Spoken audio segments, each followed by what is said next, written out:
take your coffee break with me. Come and take your coffee break with me. Come and take your coffee. Come and take your coffee. Come and take your coffee break with me.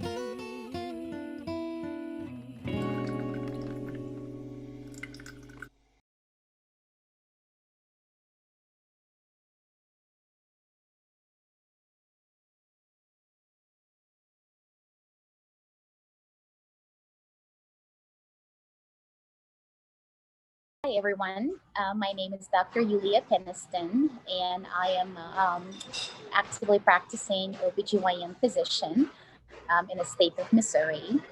I wanted to appreciate and thank Candace for inviting me and discuss a little bit about me, my journey, and where I am right now with my career.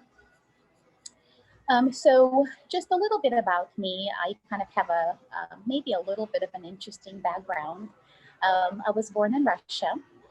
I was 16 when I came to the United States to basically for a better life.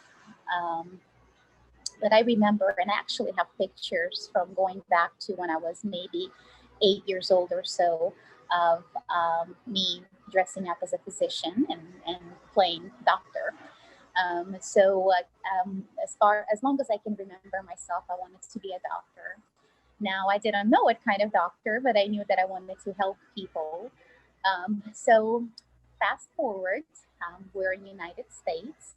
I didn't speak any English whatsoever when we came to the United States. And so it took me a little bit longer to achieve my goals. So fast forward, bachelor's, medical school, just because I knew that was my goal and I needed to achieve it. And then medical school was kind of interesting because I knew I wanted to be a doctor, but it was difficult to choose what kind of doctor because I wanted to be passionate about what I do, and I wanted to do my best because I definitely did not want to do anything halfway. I wanted to do it all the way. Of course. So I've done every single rotation that's known to mankind. I was trying to avoid the obstetrics and gynecology because I knew that the hours were pretty bad as far as being up in the middle of the night, delivering babies. So I've left it for last. And unfortunately, I hated everything else. So here I am. I finished my residency. And just absolutely love women's healthcare. I believe that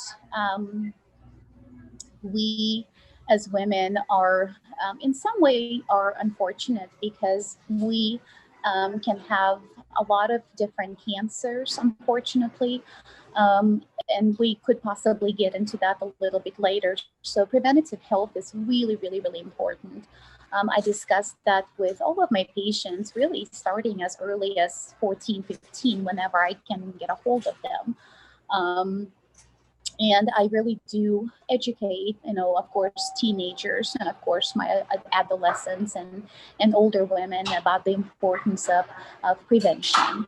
I tell a lot of my patients that breast, cervical, and colon cancer should not exist because we can screen for them. And there's a lot of different thoughts of women that are past childbearing age that they don't need to see a doctor because they're done having kids. Well, as a female health provider, it is my job to make sure that they understand that it is still really, really, really important to continue seeing a physician every single year because there's other things that could possibly go wrong with us. And I just absolutely enjoy to be able to educate them, to be able to help them, to be able to sit with them and kind of discuss what they need to do, how they can help themselves. Because unfortunately, sometimes healthcare is not available in certain areas, or maybe not everybody has insurance. So it is really important for women to receive that education, that sometimes it is up to them to be able to, for example, breast exam, and I'm sure we'll get into that later. But as far as breast exam, I think it's really, really important to educate on breast exam. And of course, I like delivering babies. Well, not like, I love delivering babies. That's probably my favorite part. Um, but once again, I really do love everything about my profession, and I do like that as a female, I am able to provide those services to my female patients. I don't mean to discriminate against any sexes, but unfortunately, well, maybe fortunately, but women feel more comfortable with women. And of course, being a physician and being a patient too, I've had babies, I had a C-section. So knowing all of that, I believe makes me a better physician. I can explain to my patients a little bit better as to what they're going through and what the surgery feels like. So I feel like being able to experience the things that my patients experience makes me a better physician in a way that I can relate to my patients a little bit better, and I can explain things that are sometimes normal, but patients might not know that, and that could scare them. So it's nice to be able to provide that for them. She does a very good job providing that. So tell us who you are. So I'm sorry. So let me introduce Michelle, if you don't mind, Michelle Sewell. I will probably let Michelle, because of HIPAA violation a little bit, since Michelle is my patient, I would like Michelle to actually tell her story. That way it's not coming from me. So please meet Michelle Sewell, a wonderful, wonderful mama, That's a awesome. wonderful, wonderful person, and a breast cancer survivor. That's awesome. Thank you both for having me. Thank you for being here. Thank you. She is a wonderful doctor, wonderful person. And actually how we met, I was past having children. My boys were pre-teenage when we first met. And so what led me, my OB, which was in Kansas City, was near retirement. And I thought, I don't really need an OB anymore. Once a year, I'll go get checked out because there was cancer in my history in my family. And local will be nice, plus having a female. And so met her through just a traditional appointment. And then I ended up, I had actually, through self exams that I did once a month and still do, I found what I thought was a lump myself. And what I shouldn't have done, though, was I waited. I waited until my next annual appointment. And I didn't say anything. I thought, I'm just going to see if it's in my mind or if the doctor finds it. Well, it was kind of weird because her face, I read off of nonverbals. Her face told me she found something. She says, well, have you ever felt this? Well, it was on the opposite side of the side I had found. And I said, well, no, not that one. And so anyway, it went from there. She saw me through the process, and we still visit now. I go to her regularly and very thankful. We're in a remote area, and so sometimes our healthcare, trying to get the latest, was hard. She called me, I think about a couple weeks later. We were waiting on a biopsy just to check on me to see how I was doing. And I said, well, I'm still waiting to hear when a biopsy is scheduled. She says, you haven't had a biopsy yet. Well, luckily, within, I believe, 10, 15 minutes, she got me a biopsy scheduled, which when you're going through testing of any type, whether it's cancer or other diseases, can be nerve-wracking. And we were still carrying on life. So anyway, that helped to have that. And so went through the diagnosis process, found out it was positive, and then set a roadmap and got me with the right doctors to get to where I am today. And so, but I want to emphasize, had it not been for self-exams, And when you do a self-exam, if you think you remotely find anything, go at that point. I always tell people, had I possibly went when I found it, which was about 2.5 months prior to when I actually went for my regular annual checkup, then perhaps I wouldn't have had to have as many radiation or chemo. So just go for self-mind, and and make sure you do your exams regularly. And one of the things that I also would like to emphasize is a lot of women I find, and we started with really girls for some reason, and I don't know if it may be a taboo subject, but a lot of women are almost embarrassed when you are talking to them about their breasts. So I really try really hard every single patient. And as I mentioned, I do start seeing patients as early as 14, 15. I do make sure that I tell my nurses to put them in a gown. And I do tell them, please make sure that they know they will be getting a breast exam. As they're getting a breast exam, I basically let them know how I do a breast exam. I teach them different ways of doing a breast exam. And I explain to them why the breast exam is so important. And I try to make it maybe a little fun in a way. I basically tell them that it's important just to know what your breasts feel like. Just like any part of your body, this is your body. You're responsible for your body. And it's really important to know every single little wrinkle, every single little bump. And of course, if you see something or feel something that wasn't there before, it's really important to bring it to our attention. So I really take that seriously. Breast cancer, in my opinion, it's pretty scary. The statistics alone are scary. 1 in 8 women will at some point be diagnosed with breast cancer. And in my mind, that's a very high number. We definitely need to do better educating our younger population about the breast exams. And I feel like we also need to do better in letting patients know that it is real, it can happen. And of course, if it happens to you, it's scary. And of course, Michelle can, of course, attest to that. And Michelle, I just wanted to let everybody know, this lady here is an amazing mom. We kind of talked a little bit about her treatments, and she scheduled every single one of her treatments around her voices activities. But it's amazing how she, throughout all of this, never gave up.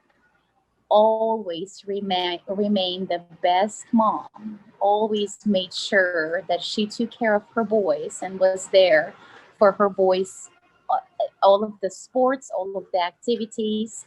And of course, she just did everything she possibly could to be with them, make sure their life remained semi-normal as she could, and make sure that she was there for them as well. So she's just an amazing person. I had a very good support team, and the team of nurses that I had that administered the chemo or the radiation, I couldn't have asked for better. They literally, my youngest son went to, when school was out, when I was having treatments on Thursday afternoons, he went to treatment with me, every one of them. And I'd say, do you want to stop at the pool? How about you go swimming? And we're not talking a 30-minute deal, an all afternoon ordeal. And so he got to know the nurses. One of them loved, her name was Diane, loved the Royals. And it was in 2015 was when I was diagnosed. I was 37 at the time. Oh my goodness. The Royals won the World Series that year. So they had a lot to talk about the 4 hours I was getting treatment.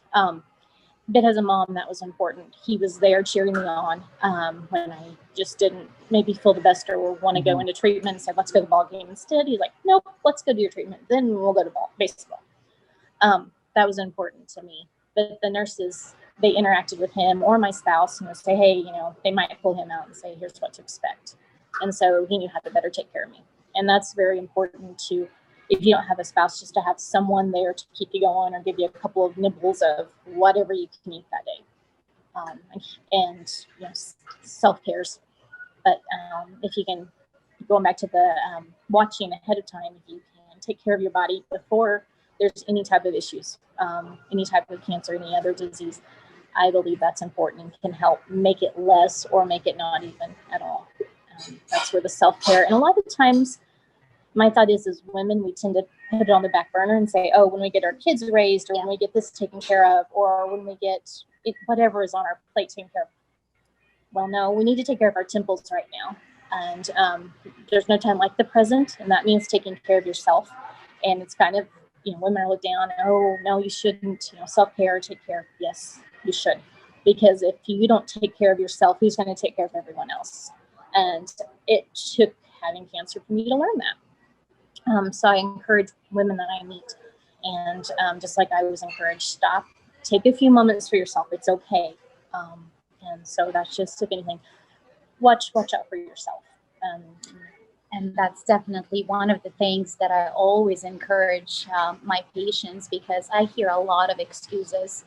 Oh, my husband needed something, or my son needed something, or my somebody needed something.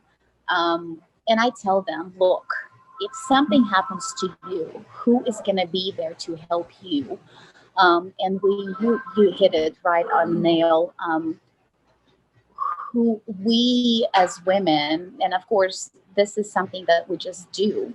We take so much upon us we got to take care of our husbands. We got to take care of our household. We got to take care of our kids, which is fine.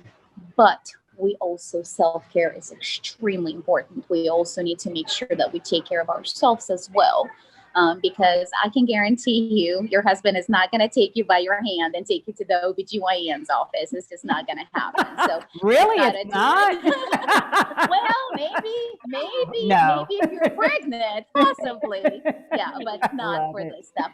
Now, one of the other things that I wanted to mention, I know, Candace, you kind of were surprised a little bit about Michelle's age. Yes. And that's something else that I wanted to mention to women. The recommendations, the current recommendation, and this is based on ACOGs, which is American College of Obstetricians and Gynecologists, is that women who are low risk don't need to start mammograms until the age of 40. So had Michelle waited until she was 40, she wouldn't be here. So this is really, really, really, really important. As I mentioned, breast exams are really, really, really important. Now, medicine really has really advanced also in breast cancer. We do have breast clinics that can do genetic testing. Of course, we now know that some of the types of breast cancer are genetic. So also really, really important to know your history. So there is a possibility that the risk factors for breast cancer can be found a little bit earlier. And then, of course, you can make that decision whether you're going to do something, or maybe start getting tested earlier than 40, maybe start tested at 25. So that is definitely something that is really, really important to discuss with your physician as well. The earliest I have seen, another thing really, really quick, and hopefully I'm not going to get in trouble for saying this, but the earliest breast cancer patient I've seen was 22 years old. Oh my goodness. When she came to see me, actually, she was already post-treatment, and we just basically kind of discussed her diagnosis. And I could not believe, they unfortunately had to deliver her earlier. She was pregnant at the time of her diagnosis, and they unfortunately had to deliver her earlier because her diagnosis was so advanced, or her cancer was so advanced. I asked her, I said, how did this happen? Her answer was, well, I never did have a breast exam. No one ever told me that I needed to do it.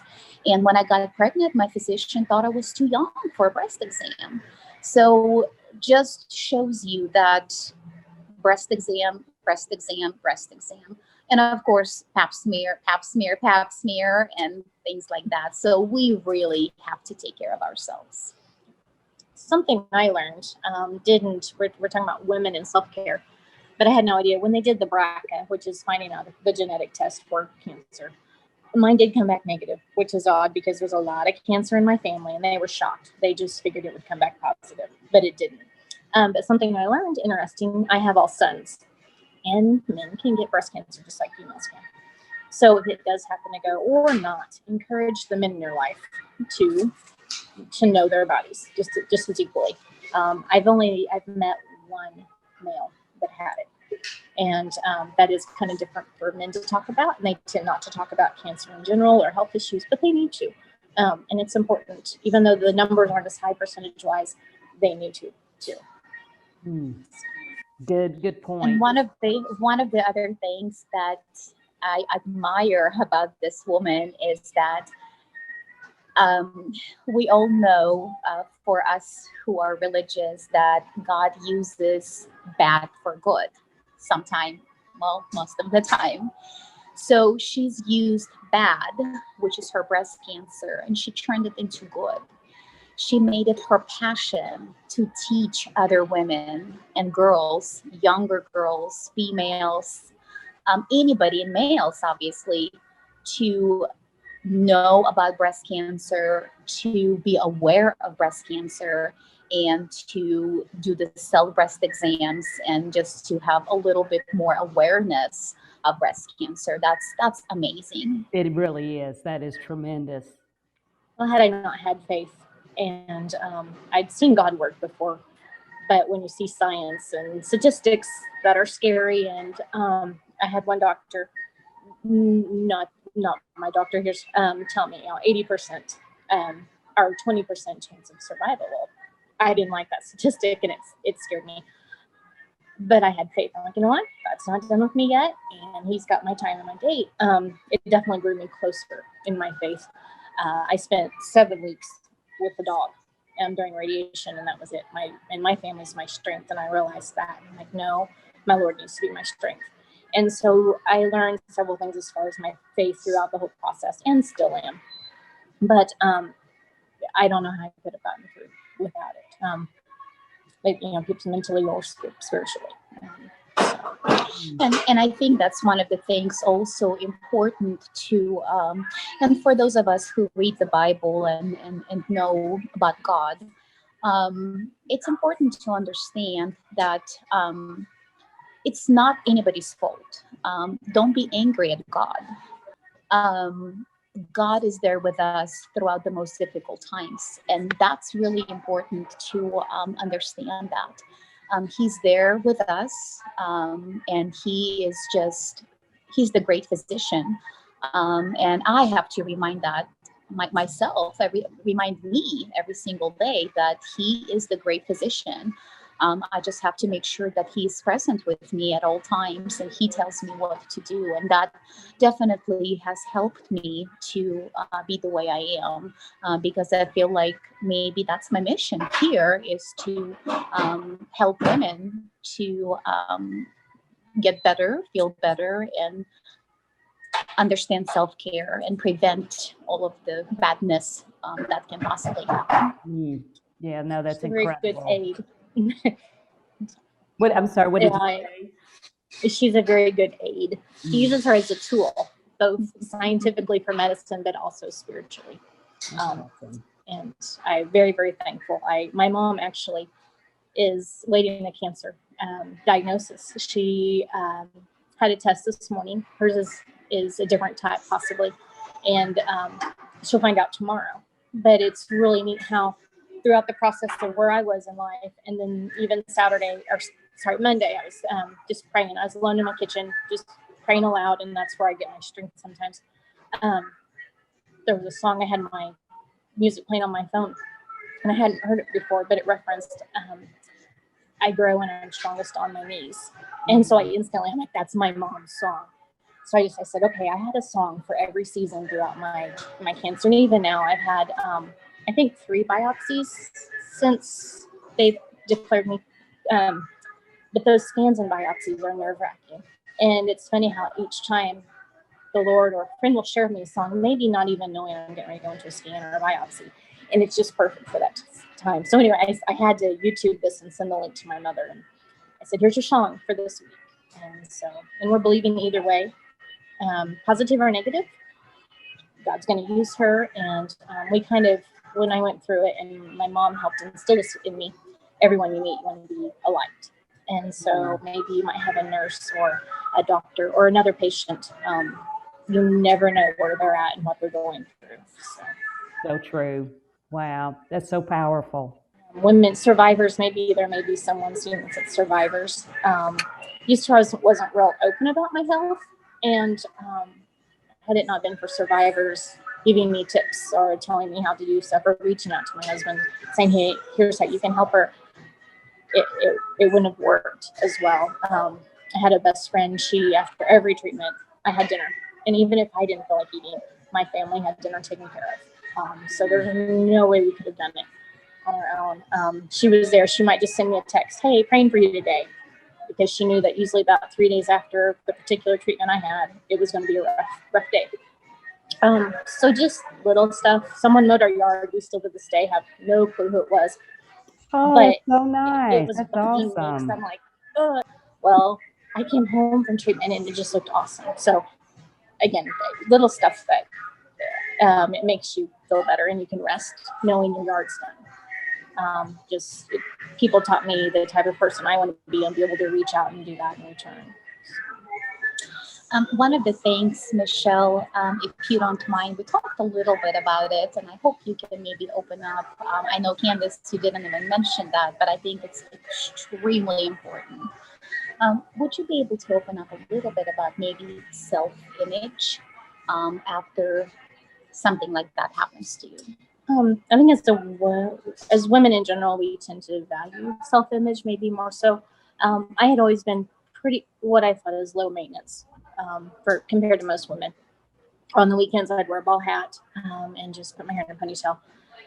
And I thought, oh, I'm going to lose my hair. No big deal. Throughout cancer, I remember one time I felt like I was literally a sheet of paper with 2 black dots for my eyes. I had lost my eyebrows, eyelashes, no hair. The perk of that was it happened to be through the summertime, the bulk of chemo. I didn't have to shave my legs. So I tried to think, okay, yes, I don't have to shave my legs. That's time, I can rest.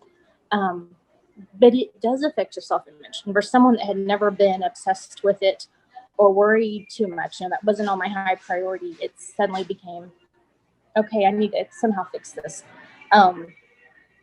It still does, I'm looking at my rough nails right now. I lost some fingernails, and that's kind of, it can hurt a little bit, but there are so many ways to help stuff like that. Ice packs can help with that. And I don't know if you've watched I watched my grandmother go through cancer twice, and then she lost her second battle. Now with the medicines for side effects, they're nothing like what they used to be. So if it's been a while that you helped a loved one, there's so many aids to help make it better. As far as self-image, our local hospital, there was a lady, she doesn't do it anymore, but her name was Annie. And I used to say, I'm like, okay, I'm Humpty Dumpty, and she just put me back together again. And there would be times when no one else would know I was just really out my low and out my bottom, but Annie would. And I could talk to her, and whether I just needed to cry and there was no judgment placed, and she would put me back together.